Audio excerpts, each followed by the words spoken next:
Okay, today we are going to be talking about biased versus unbiased and sampling methods that can be used in order to be able to create these biased or unbiased populations.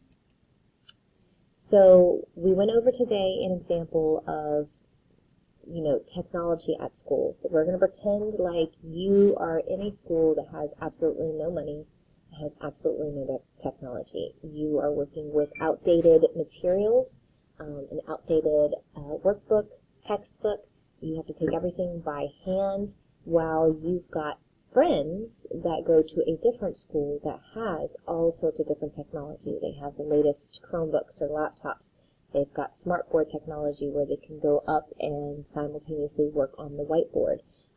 They've got high-speed internet. They have all the different online platforms paid for them. And while you are working hard with the resources that you do have, they are getting to have some fun, do a lot of interactive learning, playing with interactive games, and it's a very different learning scenario. So the school board that oversees all the schools in that district, is deciding whether to invest money into technology for their schools. So they send out a survey to each of the schools electronically, and students have to fill out the survey online about whether they feel that their school has enough technology to assist them in the classroom. So the question was posed, do you think that this is a fair representation? If you follow through with this type of survey, is that going to fairly represent the entire population? And so we took a moment and we were able to take a poll. Students answered yes, students answered no, and the ultimate answer that came out was no. People did not think that it was a fair representation. The reason that it's not fair is because it is not an accurate representation of the population. If you don't have the technology to respond to the survey, how are you going to let them know that you need technology? So it's important to make sure that the method that you are going about presenting a survey or a poll is going to be easily accessed to everybody, and it's going to have a random generated sampling. And so it's important to know that if it's an unbiased survey, unbiased surveys are going to represent the entire population. That's going to be an accurate portrayal.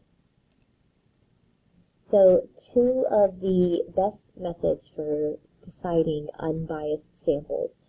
One would be a basic, simple, random sample where everybody in the population has the opportunity to be included. So maybe if you're talking about a school, then everybody's name is put onto a roster and then randomly selected from the roster. Or everyone's name is put inside of a bowl or a hat. That you just have everyone being able to participate, possibly. Doesn't mean that everyone's going to get surveyed, but everybody has the opportunity to be surveyed. Systematic random sample follows a rule. So if we're looking here at this every 20th, and I'll go ahead and highlight that so you can see it. Every 20th person being selected, that is a rule that we're following, or every 5th or every 10th. It follows a pattern or a rule for selecting randomly. Now, biased samples are going to show favoritism. They are going to favor a specific group over other people within the population. So, convenient samples. A convenient sample is an easy sample. It's closely related. It's right next to you. If I'm wanting to survey only my homeroom, well, my homeroom is not a fair representation of the entire school. 1, my homeroom is gifted. 2, my homeroom is 7th grade. So it doesn't do a fair representation of all the kinds of kids that we have at the school. And then another method is voluntary response. Now, voluntary response is your typical, hey, I'm going to raise my hand to answer. You are volunteering to provide an answer instead of somebody asking you specifically to answer.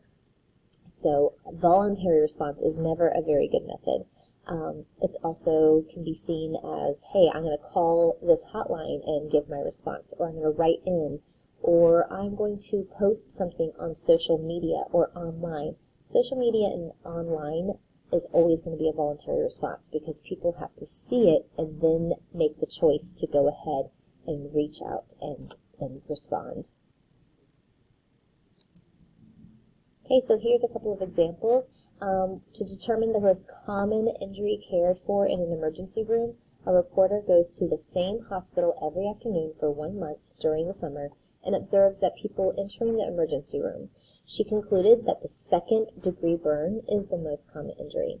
This is considered to be a biased sample for multiple reasons. First of all, she's going to go to the same hospital every afternoon.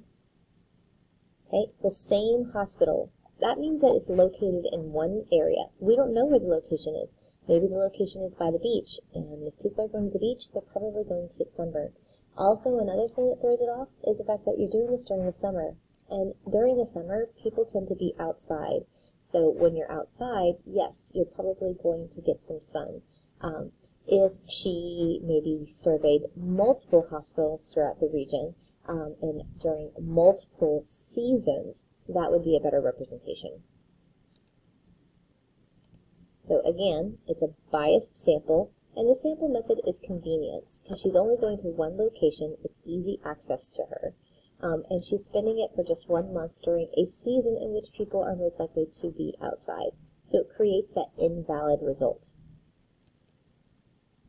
Alright, second example. To evaluate the integrity of underground water lines, the Department of Public Works randomly selects 20 sites in the city to unearth and observe the water lines.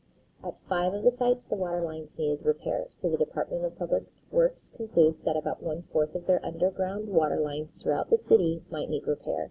So we are deciding if this is a valid conclusion or not. So based off of, bias or unbiased. If it is unbiased, then it makes it valid.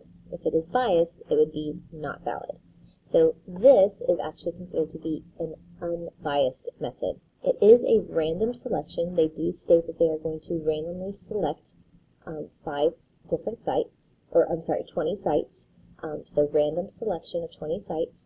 And it is done within just one city, yes, but it's to get information about just that specific city, and that's okay. So it does create an unbiased method. It is a random sample, simple random sample method, and it provides a wide variety of work sites to be tested from. Okay, so what you are to do now is you're going to be going on to your quizzes activity feed, and you're going to click on the biased versus unbiased assignment. Make sure you take your time. You only have 1 attempt to be able to complete it, and it is 29 questions in length.